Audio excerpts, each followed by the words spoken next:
Welcome to our classes. I am Dr. K.K. Misra. This video tutorial is on descriptive questions and answers on marketing management, KMB 105.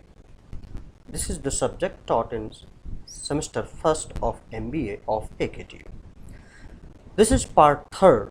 यहाँ पर हम question 11 से question 13 discuss करेंगे और आपको समझाने की कोशिश करेंगे कि इन क्वेश्चंस के आंसर हम कैसे लिख सकते हैं, क्या एग्जैक्ट आंसर होना चाहिए। इंपॉर्टेंट क्वेश्चन है, explain the different methods of determining the total communication budget. In fact total communication budget, in fact marketing IMC integrated marketing communication के एक स्टेप में ये आता है। तो हम शॉर्ट में सबसे पहले आपको बता रहे हैं, जब हम कम्युनिकेशन बजट की बात करते हैं so normally affordable method, competitive parity method, objective and task method, and simple competitive method की हम बात करते हैं। तो ये क्या है और कैसे इसको हम समझें। Establishing the marketing communications budget, जैसा कि हमने बताया, normally 4 methods are in practice. Industries and companies vary considerably in how much they spend on promotion. Expenditures might amount to 30 to 50% of sales in the cosmetic industry, but only 5 to 10% in the industrial equipment industry, with variations from company to company. How do companies decide the promotion budget? 4 common method है। सबसे पहले affordable method. Many companies set the promotion budget at what management thinks the firm can afford. However, this method ignores the role of promotion as an investment and the immediate impact of promotion on sales volume. It also leads to an uncertain annual budget, making long-range planning difficult. दूसरा है percentage of sales method. Many firms set promotion expenditures at a specified percentage of sales, either current or anticipated or of the sales price. Supporters say that this method links promotion expenditures to the movement of corporate sales over the business cycle and encourages management to consider the interrelationship of promotion cost, selling price, and unit profit, and encourages stability when competing firms spend approximately the same percentage. On the other hand, this method views sales as the determiner of promotion rather than as the result, and it provides no logical basis for choosing the specific percentage. So इसके merits भी हैं और demerits भी हैं। Competitive parity method. Some companies set their promotion budget to achieve share of voice parity with competitors. Although proponents say that competitors' expenditures represent the collective wisdom of the industry, and that maintaining competitive parity prevents promotion wars, neither argument is valid. There are no grounds for believing that competitors know better what should be spent on promotion. Company reputations, resources, opportunities, and objectives differ so much that promotion budgets are hardly a guide. Furthermore, there is no evidence that competitive parity discourages promotional wars. And the last one is objective and task method. Here, marketers develop promotion budgets by defining specific objectives, determining the tasks that must be performed to achieve these objectives, and estimating the costs of performing these tasks. The sum of these costs is the proposed promotion budget. This method has the advantage of requiring management to spell out assumptions about the relationship among dollars spent, exposure levels, trial rates, and regular uses. So इस तरीके से हम communication budget का अगर question आता है तो 4 हमें ज़रूर कॉमन मेथड से याद होनी चाहिए, उसको हम लिख सकते हैं। अब हम क्वेश्चन दूसरा लेते हैं, explain the methods of setting prices of the products. Now selecting a price method अपने आप में एक इम्पॉर्टेंट एक्टिविटी है जब हम प्राइसिंग किसी भी प्रोडक्ट की प्राइसिंग पर जाते हैं। The 3 C's we should keep in mind: the customer's demand schedule, the cost function, and competitors' prices are major considerations in setting price. Companies must therefore select a price method that includes one or more of these considerations. We will examine 6 pricing setting methods here: markup pricing, target return pricing, perceived value pricing, going rate pricing and sealed bid pricing. Mind it, ये जितने methods हैं सब टेंजिबल्स के case में ज़्यादा सही हैं, goods के केस में और भी प्राइसिंग मेथड्स हैं, but they are more for services. Now, first one is markup pricing. The most elementary pricing method is to add a standard markup to the product's cost. Construction companies do this when they submit job bids by estimating the total project cost and adding a standard markup for profit. Similarly, lawyers and accountants typically price by adding a standard markup on their time and costs. Target return pricing. In target return pricing, the firm determines the price that would yield its target rate of return on investment.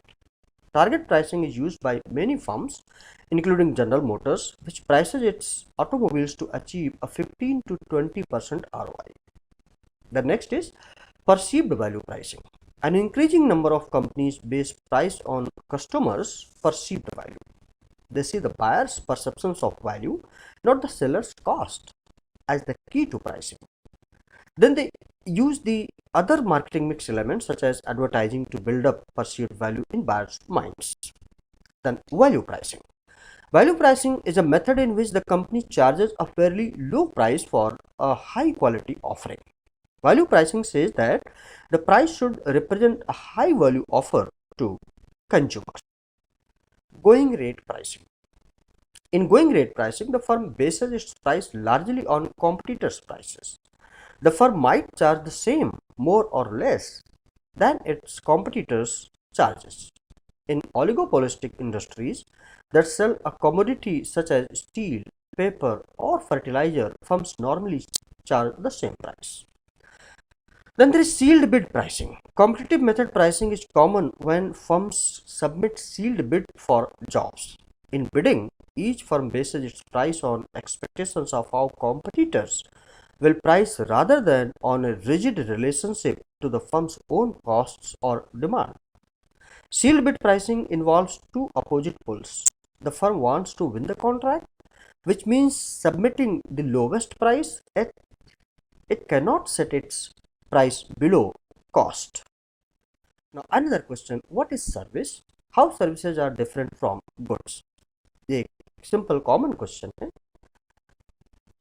अब हमें यहाँ अगर हम service क्या है उसको define कर लें, and if you can understand the characteristics of services which normally are not found in goods, so definitely difference अपने आप क्लियर हो जाएगा। So question, what is service?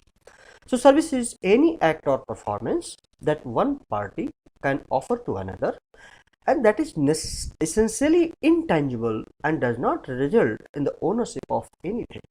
Its production may or may not be tied to a physical product.